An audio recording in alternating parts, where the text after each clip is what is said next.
Caesarean delivery, normal delivery രണ്ടിനും വ്യത്യാസമുണ്ട്. അതൊക്കെ ശരി തന്നെ. പക്ഷെ രണ്ടിലും ഒരമ്മ ഗോ ത്രൂ ചെയ്യുന്നത് ഏകദേശം ഒരേപോലത്തെ ഒരു സിറ്റുവേഷനിലൂടെയാണ്. രണ്ടിനും പെയിൻ ഉണ്ടാവും, രണ്ടിനും അതിൻ്റെതായ ബുദ്ധിമുട്ടുകളുണ്ട്. അത് റിക്കവറി ഇത് വരാനായിട്ട് കുറച്ച് സമയമെടുക്കും.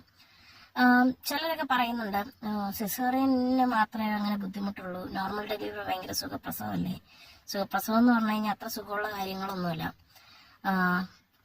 അതിലും അതിൻ്റെതായ ബുദ്ധിമുട്ടുകളുണ്ട്. അപ്പോൾ ഞാനിങ്ങനെ ഓർക്കുമായിരുന്നു, ഞാൻ ഡെലിവറി കഴിഞ്ഞ് കിടക്കുന്ന സമയത്ത് ഇതേപോലെ നമ്മുടെ ഒരു ബന്ധു കാണാൻ വന്നപ്പോഴത്തേക്കും അന്നേരം എൻ്റെ നോർമൽ ഡെലിവറി ആയിരുന്നു. അപ്പൊ അന്നേരം എൻ്റെ അടുത്ത് ഞാൻ താഴോട്ട് ഇറങ്ങി വരാതെ മേലെ തന്നെ കിടക്കുമായിരുന്നു. അപ്പോൾ അവര് പറയാണ് ഇങ്ങനെ, എന്താ ഇങ്ങനെ വയ്യാതെ കിടക്കാനായിട്ട് മേലെ വന്ന് കാണണ്ടേ, ഇത് സിസേറിയനൊന്നും അല്ലല്ലോ, നോർമൽ ഡെലിവറി അല്ലേ.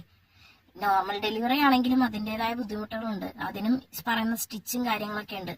അത് ഉണങ്ങാതെ എന്താ പറയുന്ന ഒരു കാര്യങ്ങളും ചെയ്യാൻ പറ്റത്തില്ല. അത് ഉണങ്ങുന്ന വരെ ഉള്ള ബുദ്ധിമുട്ടുകൾ അതിന്റെ പൊന്നോ പറഞ്ഞറിയിക്കാൻ വയ്യാത്ത ഒരു ബുദ്ധിമുട്ടാണ്. ഇരിക്കാനും പറ്റില്ല, കിടക്കാനും പറ്റില്ല, വല്ലാത്തൊരവസ്ഥയാണത് ആ ഒരു സ്റ്റിച്ച് ഉണങ്ങുന്ന വരെയുള്ള ഒരു സമയം. അപ്പോൾ മറ്റുള്ളവർക്ക് കാണുമ്പോഴത്തേക്കും അവര് സുഖപ്രസവത്തിന് എന്താ സ്റ്റിച്ചും കാര്യങ്ങളൊന്നും ഇല്ലേ, സിസേറിയന് മാത്രമേ ഉള്ളൂ.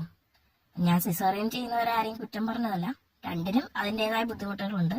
പക്ഷെ അത് മറ്റുള്ളവർ മനസ്സിലാക്കുന്നില്ല എന്നുള്ളതാണ് നമ്മുടെ എന്താ പറയുന്നത്, നമ്മുടെ സമൂഹത്തിന്റെ ഒരു തെറ്റ് എന്ന് പറയാനായിട്ട്.